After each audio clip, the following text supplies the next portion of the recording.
Hello students, welcome to EPG Pathshala. In this module, we shall be studying about isotope geology. You know that the concept of radioactivity was given somewhere in 1896 by Henry Becquerel, and since the discovery of radioactivity, it has been found that the radioactive materials are having number of applications. In the radioactivity, there is a term called as isotope. So, today we will be discussing about isotopes in detail. The objectives of this module are to understand that how different type of isotopes are formed. Second objective of this module is to understand the isotope fractionation processes and its implications, and third one is to how to analyze and report the isotope data, and fourth objective of this module is applications of isotopes in solving geological and environmental problems. Let me tell you one thing here, that isotopes can be used for quantitative analysis as well as for the treatment.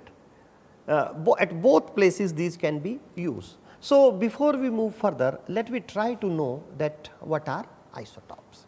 Isotopes are defined as atoms of same element having the same number of electrons and protons, but contains different number of neutrons, thereby having same atomic number, but different atomic mass. For example, hydrogen is having 3 isotopes. One is called as hydrogen, second is called as deuterium, third one is called as tritium. In every one, in all the 3, hydrogen, deuterium and tritium, there is 1 electron and 1 proton, but in the first one there is no neutron, in second one there is a neutron, and in third one there are 2 neutron. Similarly, you know that natural uranium is having 3 isotopes: uranium 235, uranium 235, uranium 233 and uranium 238. These are the 3 different isotopes. All the 3 are having same atomic number, that is 92. So, now the question arises, how formation of elements take place. Formation of elements take place in stars and in supernova by of nucleosynthesis processes. Some light elements like hydrogen and its isotopes, as I already told you, deuterium, helium and lithium, were created during the Big Bang. Elements with atomic masses up to iron are produced in stars in response to a number of reactions over a range of temperatures. Rest of the elements which are heavier than iron are formed during supernova explosion. In this, this figure shows the formation of elements in stars. You will find in this figure that hydrogen burns in the core of a star to form helium, which in turn burns to produce carbon and oxygen. When hydrogen is exhausted, the star contracts and the temperature rises to the tune of 10 raised to power 8 Kelvin. This is the stage when nuclear reactions start to produce all other elements up to the atomic mass of iron. Now, let me have a look on this table. This table is showing range of temperatures of formation of elements in stars. This table is having 3 columns. In the first, the temperature is given. In the second one, the burning and fusion name of burning and fusion element is given, and in third, as a result of burning and fusion, which elements are produced. Okay. And you will find in the first row, the temperature has been presented in the range of 10 raised to power 6 Kelvin. So, when the temperature is 1 to 60 into 10 raised to power 6 Kelvin, that time burning or fusion of hydrogen take place, and that leads to the production of helium. Similarly, when temperature is 200 into 10 raised to power 6 Kelvin, that time burning of helium take place, and that leads to production of carbon and oxygen.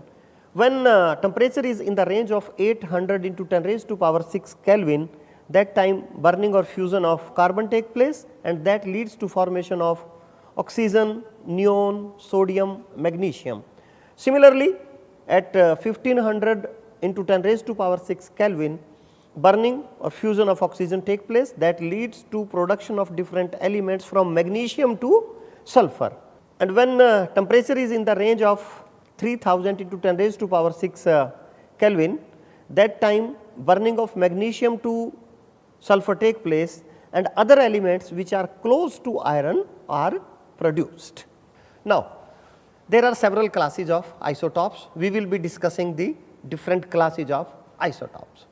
Based on their formation or application, isotopes can be categorized into several classes, and these classes include primordial isotopes, cosmogenic isotopes, anthropogenic isotopes, radiogenic isotopes, stable isotopes and non-traditional isotopes. Now, we will try to learn about what is the meaning of these different types of isotopes. Let me first take primordial isotopes. Primordial isotopes are formed primordial isotopes were formed before the formation of earth. Primordial isotopes were formed by nucleosynthesis in Big Bang and subsequent to it in starch, and were present in the interstellar medium from which the solar system was formed. Some examples of primordial isotopes include xenon 136, osmium 186, barium 130, potassium 40, uranium 238, uranium 235. These all come under the category of primordial isotope. Then cosmogenic isotopes. Cosmogenic isotopes form constantly in the earth's atmosphere or on the exposed surface of the earth by interaction of cosmic rays and target element. The examples of these are beryllium 10, C14, tritium, sulfur 35, argon 39, beryllium 7, iodine 129, chlorine 39. These all are examples of this category. Then anthropogenic isotopes. As the name indicating, anthropogenic isotopes are generated through various activities of man, including nuclear reactions in the nuclear reactors or nuclear weapon explosions. Some example of these are polonium 239, polonium 240, C14, tritium, iodine 129, this chlorine 36. I will give one assignment to my students. Please have a look upon different power plants of India and try to, in all the power plants of India, natural uranium is used as fuel, means isotope 235 of the natural uranium is used as a fuel. Now, when fission of this uranium 235 take place, several daughter nuclei isotopes are produced. So, please make a list of the different isotopes which are produced due to the fission of uranium 235 that is used as fuel in the nuclear reactors. Then next is the radiogenic isotopes. Radiogenic isotopes form as a product of radioactive decay. You might be knowing that in nature 3 radioactivity decay chains are going on. One start with the thorium 232, second start with the uranium 238, third start with uranium 235. Now, these all ultimately ends into lead. So, during this decay process coming up to the lead from the starting point, a number of intermediates are produced. So, they all come in this category, and the examples are samarium 147, C14, uranium 238, uranium 235, uranium 234, then radium 226, etc. Stable isotopes. Stable isotopes are not product of radioactive decay. They do not naturally decay, but can exist in natural materials in different proportions. Examples are deuterium, hydrogen, this C12, C13, oxygen, sulfur, sulfur 32, sulfur 34, nitrogen 15, nitrogen 14, etc. Then non-traditional isotopes. Non-traditional isotopes are stable isotopes in addition to traditional stable isotopes. Non-traditional isotopes include isotopes of calcium, copper, iron, chromium, molybdenum, magnesium, zinc, etc. Now, a question arises before us that what is the importance of isotopes, whether these are of some use or not.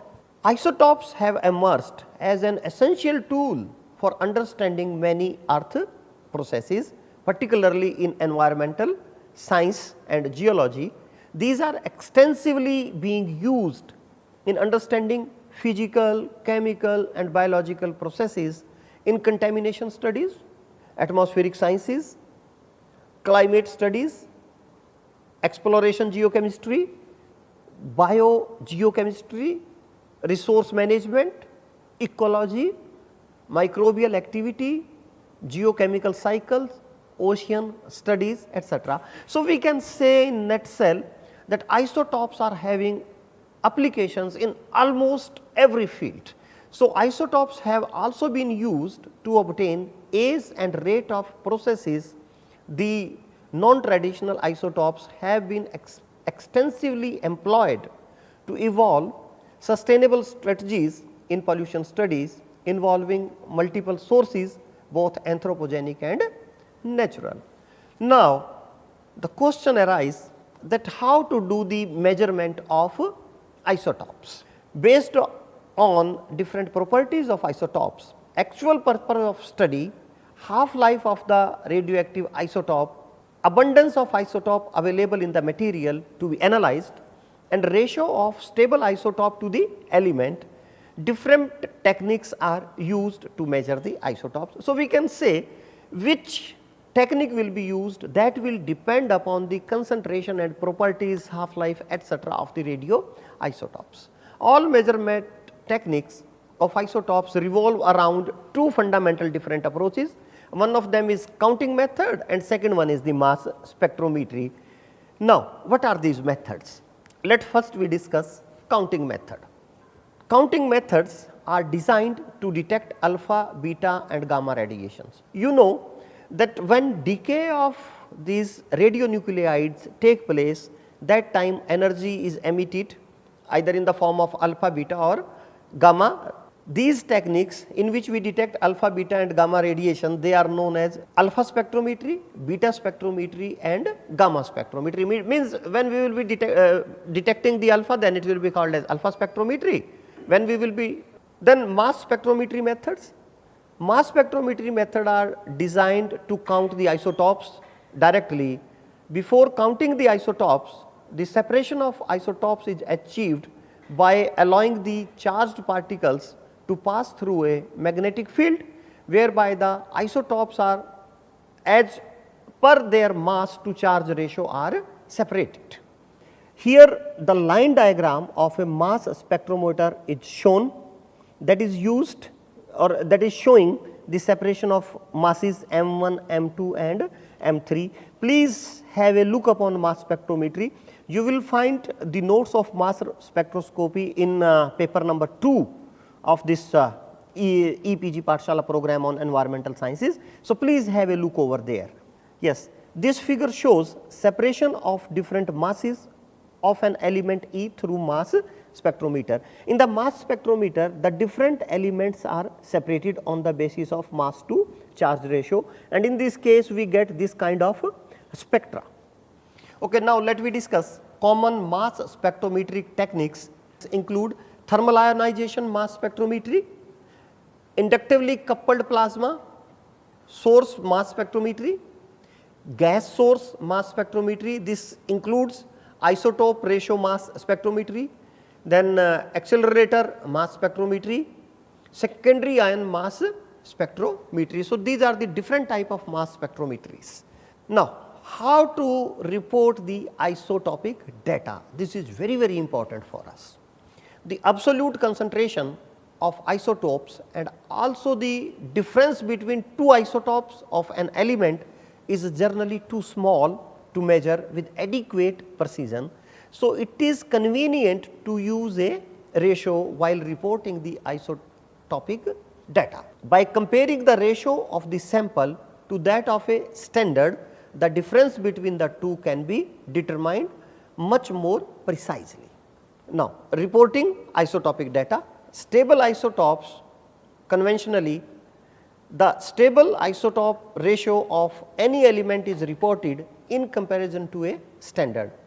Since the variations in isotopic ratios are small, delta, this notion is generally used where D is defined as DHE is equal to R sample divided by R standard minus 1 multiplied by 1000, where R is equal to heavy to light isotope ratio of element E. For example, D oxygen 18 is equal to oxygen 18 divided by oxygen 16. So, here the heavier nuclei is divided by the lighter nuclei, sample divided by oxygen 18 divided by oxygen 16 standard minus 1 into 1000. Reporting isotopic data, radiogenic isotopes. For radiogenic isotope, it is convenient to report isotopic ratios by dividing a stable isotope which is not produced by radioactive decay and hence remains constant through time. For example, lead 206 divided by lead 204. Lead 206 is a radiogenic stable isotope whereas lead 204 is a stable isotope that is not produced by radioactive decay. Then radiogenic isotopes age determination. The basic use of radiogenic isotopes has been in age determination, which makes use of the constancy of the rate of radioactive decay. Since a radioactive nuclide decays to its daughter at a constant rate which is not dependent on anything, age can be determined by measuring how much of the nuclide has decayed. Age determination. The basic law of radioactive decay is that rate of decay of radioactive nuclei is proportional to the amount of the parent isotope. Here we will be writing it as n and is expressed as dN by dt, that is equal to lambda n, where lambda is the decay constant. This equation can further be written as n is equal to n0 e raised to power minus lambda t, where n0 is the number of nuclei present at time t is equal to 0 and n is the number of nuclei present at time t. This equation can further be modified to reach to a situation where the parameters are measured, and that equation is shown here. Let me show you a diagram. This diagram depicts decay of radionuclide to a stable radiogenic daughter through time. Here lambda is decay constant, n0 is the number of parent isotope and d is the number of daughter isotopes present at time t. You will find that in the beginning n0 is maximum, but with the time n0 decreases due to the decay. On the other hand, you will find in the beginning when t is equal to 0, the number of daughters at time t is 0, but slowly because of decay the number of daughters increases. So, in the decay process we can say the number of radioactive isotope will decrease with time and the number of daughters will increase with time. Now, how much time will be taken, that will depend on the half life period of that particular isotope. The half life period of the different isotopes is highly variable. For some of the radioisotopes this is, you can say, in milliseconds, and whereas for some of the radioactive elements this is in millions of years. This is highly variable depending upon the properties of the isotope. Whenever we do isotopic studies, we need some standard reference materials. So, the standard reference materials are used in isotopic studies. The absolute isotopic concentration of any given element are too small to measure and compare them accurately.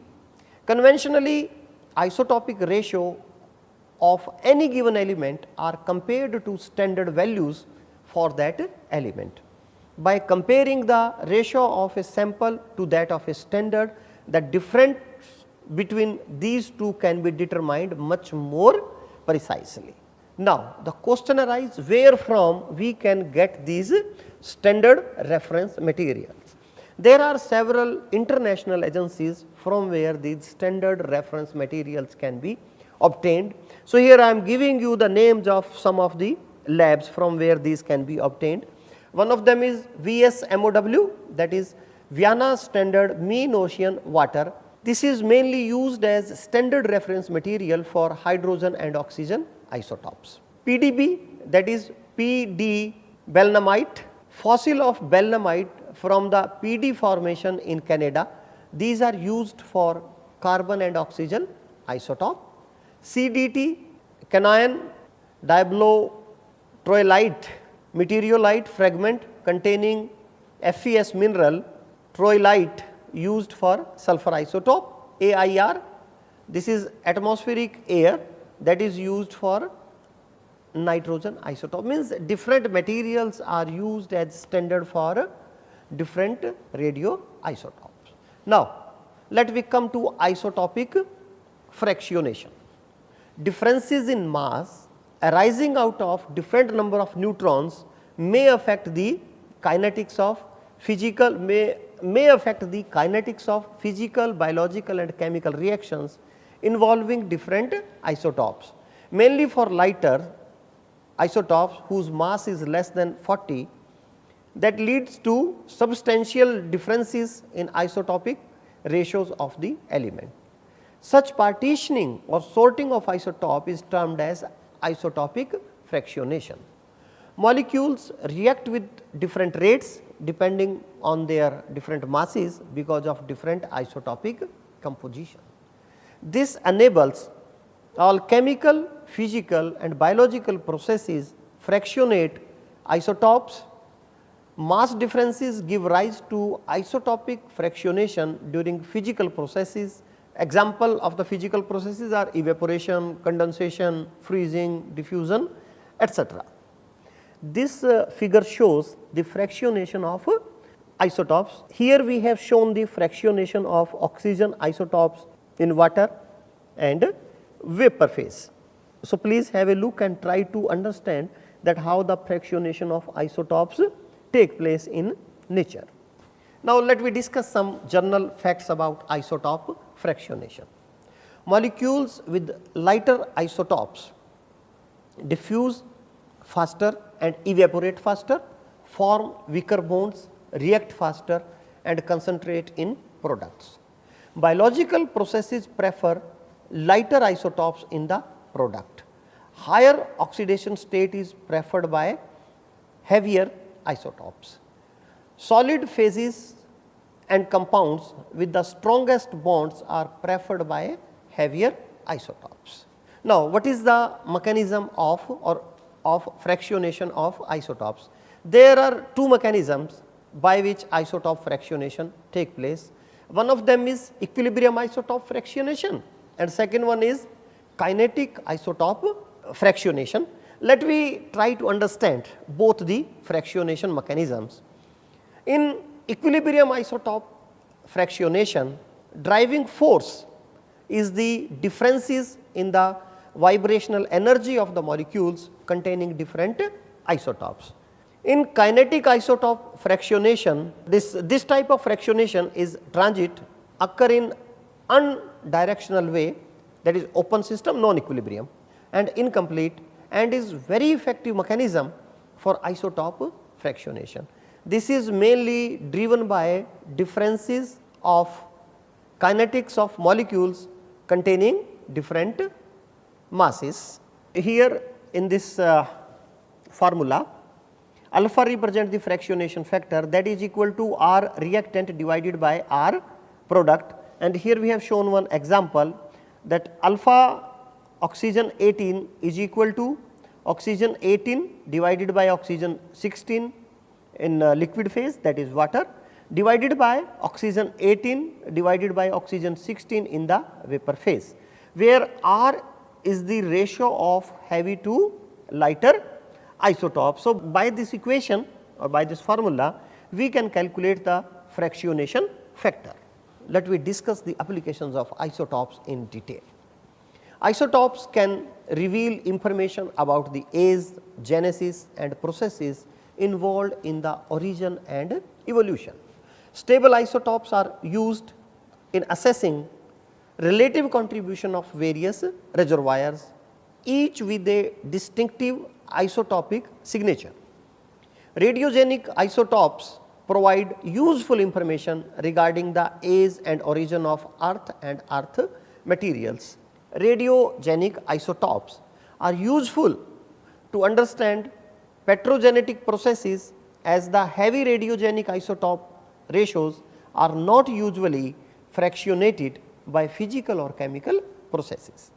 Based on isotopic ratios, different mental geochemical components with distinct isotopic signatures have been delineated.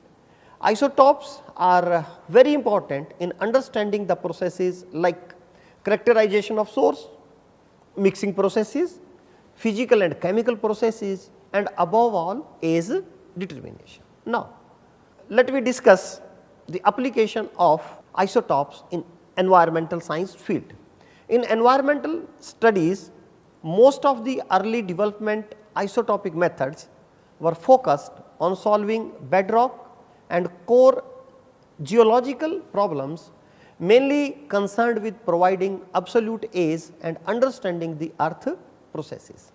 More recently, isotope geology has emerged central to environmental studies in providing powerful tracers, rate monitors and fingerprints for processes in terrestrial, surface and near surface, atmospheric, ecological and aquatic environment. Or in nutshell, we can say that isotopes are widely used in environmental studies, and the isotopes which are used in environmental studies, they include stable isotope, cosmogenic isotopes, radiogenic isotopes and anthropogenic isotopes. Let me discuss the application of these different type of isotopes in environmental sciences.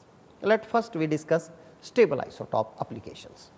Most commonly used stable isotopes for environment in the field of environmental sciences are oxygen, hydrogen, nitrogen, carbon, sulfur, lithium, boron, etc. I will suggest to my students, let them find out the different isotopes and make a listing of their applications in the field of environmental sciences. Common fractionation of isotopes of these elements are kinetic processes, equilibrium partitioning and biological processes. Oxygen and hydrogen isotopes have successfully been utilized to lineate juvenile, meteoric and brine water. It has been observed that climatic temperature declined from 700 C during Archean time to 30 to 200 C in Paleozoic time in the geological past. It has also been revealed from the study of oxygen isotopes of benthic foraminifera that continental ice sheet in the Antarctica formed during Miocene era. Other common examples of applications of stable isotopes have been in the field of groundwater, atmospheric sciences, weathering, hydrocarbon exploration, pollution studies, etc. Recently, I visited a plant over there that was a sewage treatment plant.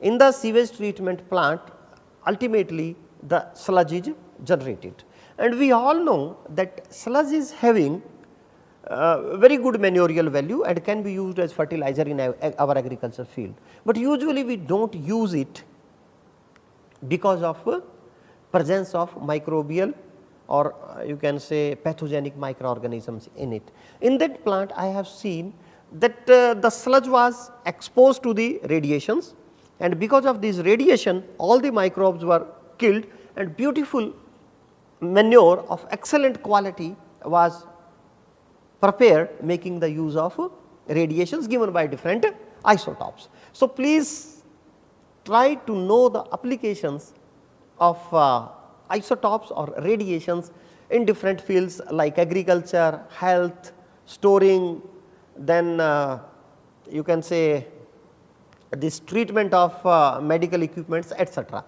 You will find it very interesting. Now, let us look for deuterium to hydrogen groundwater system. Identification and quantification of recharge, discharge and mixing processes, interrelationship between surface water and groundwater, flow and interconnections between aquifers, mechanism of pollution in arid and semi-arid conditions.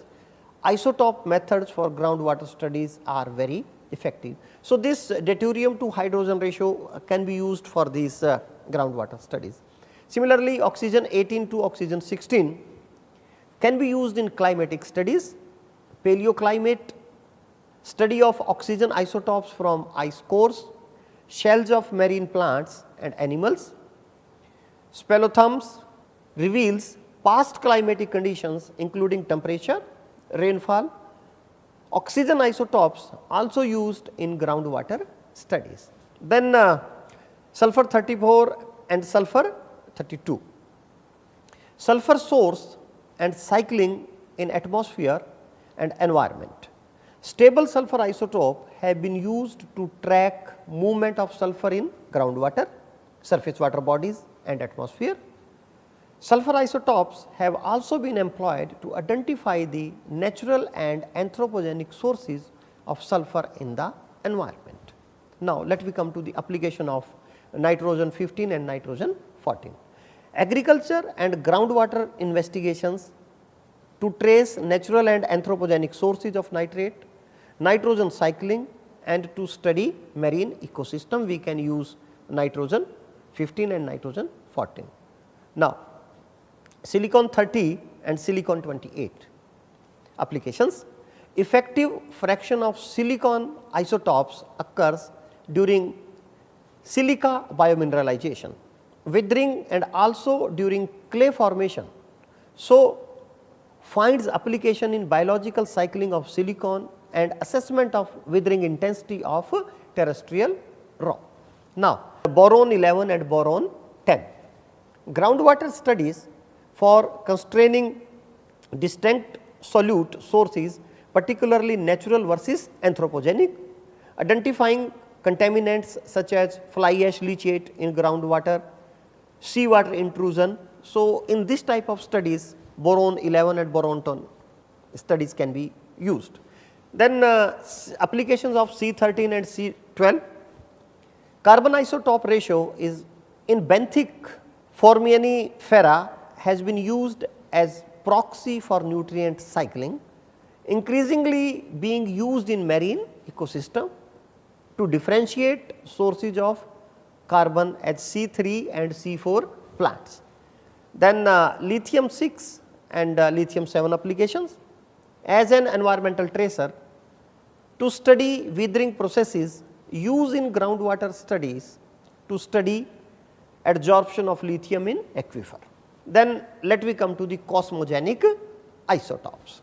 Isotopes formed from reactions involving cosmic rays within atmosphere and also on the exposed surface are known as cosmogenic isotopes. These isotopes have been used as atmospheric and ocean circulation tracers and also in surface processes including geomorphological processes. Cosmogenic isotopes that have accumulated on or near the surface as a result of interaction between the cosmic ray and the target element can provide information on timing and rate of surface processes including geomorphic processes, fault, displacement, burial of sediments, erosion events, etc. Now, let me have a look on the cosmogenic isotopes applications in environmental studies. C14 forms in the atmosphere and ultimately find its way to the plants and animals, and this C14 has extensively been used to obtain ASI's atmospheric and ocean circulation. You all might have studied carbon dating. In carbon dating we use C14, and you all know that while using C14 carbon dating we can find out the age of anything up to 50,000 years. Similarly, beryllium-10, beryllium-10 is having application or involved in atmospheric circulation, removal of aerosols, sediment recycling in the mantle, dating of sedimentation and growth rate of manganese nodules. Tritium is having applications in groundwater studies and dating of groundwater. Iodine 129 can again be used in groundwater studies as well as for the dating of groundwater. Now, let me come to the cosmogenic isotopes in environmental studies. Let me take the example of argon 39. Argon 39 is used in atmospheric circulation. Similarly, silicon 32 used or can be used in the cycling of silicon in the ocean atmospheric circulations. Sulfur 35 again can be used to study sulfur cycle. P32 can be used for atmospheric circulations. Now, let me come to the applications of radiogenic isotopes. Radiogenic isotopes are particularly applied in two different ways. One is to obtain an absolute age, and second is to trace or track the origin of a component. Radiogenic isotope applications we are discussing. Long lived isotopes employed to obtain ages of events in geological past, short lived isotopes, useful in obtaining relatively younger events processes. Strontium 87 and strontium 86, these can be used to identify the sources of lead 210, can be used as tracer in atmospheric study, can be used to determine the age of sediments and also rate of sedimentation. Similarly, isotopes of helium, iodine, argon, these behave in a conservative way and may enter in the groundwater and provide ideal tracers, making them very useful for groundwater studies. Now, let me come to the anthropogenic isotopes. As I told you earlier that there are a number of isotopes which are produced by the man due to its two major activity. One of them is the nuclear power plants and second one is the nuclear explosions. So, we can say these are generated in the nuclear reactors or during the nuclear bomb testing or explosions. These isotopes may act as contaminant in the environmental study. Most commonly used anthropogenic isotopes in environmental studies are C14, iodine 129, chlorine 36, tritium, and in case of power plants you will find cesium 137, strontium 90, cobalt 60, tritium etc. are under the category of anthropogenic isotopes. Conventionally, anthropogenic isotopes may be categorized in two groups. One are the radionuclides not otherwise present or produced in the nature. So, the example is cesium 137, Pu 240. Second are the radionuclides occurring as distinct pulses of otherwise naturally occurring isotopes. The example is C14. Use of nuclear bombs or atmospheric bombs testing in the 1950s produced a spike in the production of anthropogenic isotopes. These higher concentration can be used as marker also.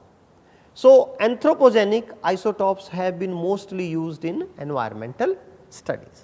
In this module we have also learned what is fractionation of isotopes and how does isotope fractionation lead to varying isotope ratios, and we have discussed in detail application of different types of isotopes in solving geological, atmospheric, hydrogeological, climatic and environmental issues. I hope that you have enjoyed this module. Thank you.